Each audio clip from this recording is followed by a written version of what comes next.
नमस्कार दोस्तों, आज इस वीडियो में हम जानेंगे पेरिटॉन्सिलर एब्सिस के बारे में। पेरिटॉन्सिलर एब्सिस होता क्या है, पेरिटॉन्सिलर एब्सिस कब होता है और इसका ट्रीटमेंट क्या होता है। कई बार क्या होता है, हमें कन्फ्यूजन होता है कि इसका इलाज क्या होता है और इसका ऑपरेशन अगर आपके डॉक्टर्स बता देते हैं तो ऑपरेशन हमें कब कराना चाहिए। तो ऑपरेशन का पर्टिकुलर टाइम होता है और स्पेशली जब डॉक्टर्स आपको रिकमेंड करते हैं तो आपको क्या करना चाहिए उस समय पर। तो सबसे पहले समझ लेते हैं पेरिटॉन्सिलर एब्सिस होता क्या है। पेरिटॉन्सिलर एब्सिस यानी कि जो हमारे टॉन्सिल्स होते हैं, जो हमारे इन्फेक्शन को रोकने का काम करते हैं, इन्फेक्शन से लड़ते हैं। जब हम कुछ खाते हैं या मुंह के द्वारा कोई इन्फेक्शन अगर अंदर की तरफ जाता है तो ये टॉन्सिल्स उस इन्फेक्शन को खत्म करने में हेल्प करते हैं, मदद करते हैं। जब ये इन्फेक्शन खत्म हो जाता है और ये इन्फेक्शन अंदर नहीं जाता तो हम बीमारियों से बच जाते हैं। लेकिन ये इन्फेक्शन जब टॉन्सिल्स को ही इन्फेक्टेड कर देता है, जैसे बैक्टीरियल इन्फेक्शन है, वायरल इन्फेक्शन है, लेकिन जो मोस्ट कॉमन होता है वो बैक्टीरियल होता है। तो बैक्टीरियल इन्फेक्शन जब हमारे टॉन्सिल्स को ही डैमेज करने लगता है तो यहाँ पर एब्सिस बनना स्टार्ट हो जाता है। टॉन्सिलाइटिस अलग है, टॉन्सिलर एब्सिस अलग है और टॉन्सिल स्टोन अलग है, तीनों चीजें अलग हैं। तो यहाँ पर हम पेरिटॉन्सिलर एब्सिस के बारे में समझेंगे। तो पेरिटॉन्सिलर यानी कि जो हमारा टॉन्सिल होता है उसके चारों तरफ अंदर की साइड में ही एब्सिस बनना यानी पस बनना स्टार्ट हो जाता है। एब्सिस को पस बोलते हैं। तो ये पस जब यहाँ पर स्टार्ट हो जाएगा अंदर ही अंदर, तो इस कंडीशन को हम बोल देते हैं पेरिटॉन्सिलर एब्सिस। अब बात करते हैं इसका कारण क्या होता है। अच्छा, इसे हम दूसरे नाम से भी जानते हैं जिसे हम कहते हैं क्विंसी। अगर आपको कोई कंफ्यूज कर रहा है, जैसे क्विंसी अलग है, पेरिटॉन्सिलर एब्सिस अलग है, तो आप कंफ्यूज नहीं होना है। पेरिटॉन्सिलर एब्सिस और क्विंसी एक ही चीज होती है।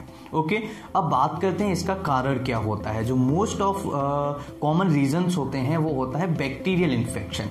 बैक्टीरियल इन्फेक्शन की वजह से मोस्ट कॉमन होता है कि टॉन्सिल्स में हमारे में पस बनना स्टार्ट हो जाए। ये एनारोबिक भी होते हैं और एरोबिक भी होते हैं। एनारोबिक और एरोबिक यानी कि जो बैक्टीरिया ऑक्सीजन की प्रेजेंट में काम करे और कुछ बैक्टीरिया ऐसे होते हैं जो ऑक्सीजन की जिन्हें जरूरत ही नहीं होती है उसमें वो डेवलप कर जाते हैं।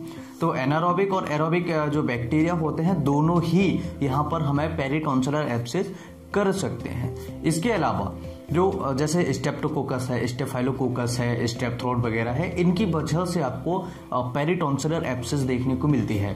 दूसरा यहाँ पर मेन महत्वपूर्ण चीज ये है कि जब भी हमें रिकरेंट इन्फेक्शन होता है गले से रिलेटेड या फिर टॉन्सिल से रिलेटेड, तो हमें एब्सिस होने के चांसेस ज्यादा बन जाते हैं। वहां पर हमें पस बनने के चांसेस ज्यादा होते हैं। जैसे कि लंबे समय से आपको रिकरेंट इन्फेक्शन हो रहा है, टॉन्सिल्स का बार बार टॉन्सिलाइटिस होना या टॉन्सिल्स में कोई दिक्कत होना, तो ऐसी कंडीशन में पस बनने के चांसेस बढ़ जाते हैं। अब बात करते हैं आपको क्या क्या सिम्टम्स मिलेंगे। तो सबसे पहला सिम्टम्स होगा कॉमन फीवर आ सकता है आपको। दूसरा होता है थ्रोट में पेन हो सकता है यानी गले में दर्द हो सकता है। कई बार जब हम खाना खाते हैं और इसका टॉन्सिल्स का साइज बढ़ जाता है तो यहाँ पर आपको दर्द हो सकता है निगलते समय, खाना खाते समय। जब हम उस निवाले को निगलेंगे अंदर की तरफ, नीचे की तरफ, तो हमें हल्का सा पेन वहां पर फील हो सकता है। पेरिटॉन्सिल्स की वजह से दर्द आपका ऊपर की तरफ यानी कि कान की तरफ आ सकता है, तो इसमें आपको घबराने की कोई जरूरत नहीं है। लेकिन अगर आप इसे ट्रीट नहीं करेंगे तो ये एब्सिस ज्यादा बनने के कारण हमें रिस्क रहता है, कॉम्प्लिकेशन रहता है कि ये पस दूसरी जगह न चला जाए। ठीक है, इसके अलावा जो सिम्टम्स होता है जैसे फीवर हुआ, गले में दर्द हुआ, स्टेप थ्रोट की समस्या, या फिर ये अगर लंबे समय तक चलेगा तो गले के अदर इन्फेक्शंस को भी इन्वॉल्व कर सकता है, गले को भी, पूरे गले को भी ये इन्फेक्टेड कर सकता है।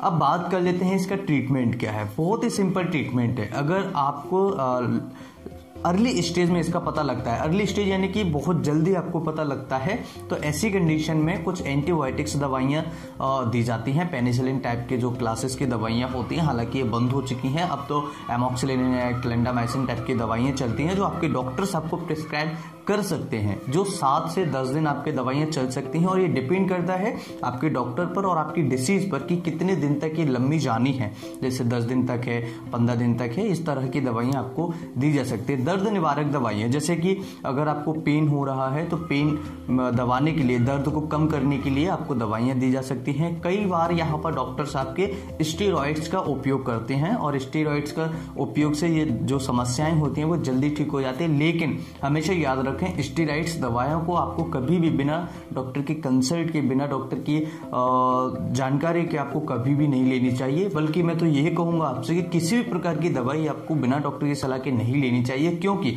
ये दवाइयाँ जितनी भी होती है, चाहे कोई सी भी दवाई हो, एलोपैथिक हो, होम्योपैथिक हो, आयुर्वेदिक हो, घरेलू नुस्खे हो, इनके अगर आपको फायदे होते हैं तो इनके साइड इफेक्ट्स भी कुछ ना कुछ होते हैं। इस बात को आप कंफर्म कीजिएगा। तो यहाँ पर बिना डॉक्टर की सलाह के कुछ भी उल्टी सीधी दवाइयाँ नहीं लेना चाहिए। कई बार क्या होता है कि प्रेगनेंसी में हम दवाइयाँ यूज कर लेते हैं तो बच्चे को, कई बार बच्चों की उंगलियां नहीं आती हैं, कई बार हमने कई ऐसे केसेस देखे हैं बच्चों के कोई ऑर्गन से गायब हो जाते हैं। तो ये अलग अलग प्रकार की दवाइयाँ होती हैं जिनके कारण आपको ये समस्या प्रेगनेंसी में देखने को मिल सकती है। इसलिए हमेशा याद रखें कि बिना डॉक्टरी सलाह के किसी प्रकार की उल्टी सीधी दवाई का प्रयोग न करें, स्पेशली प्रेगनेंसी में न करें।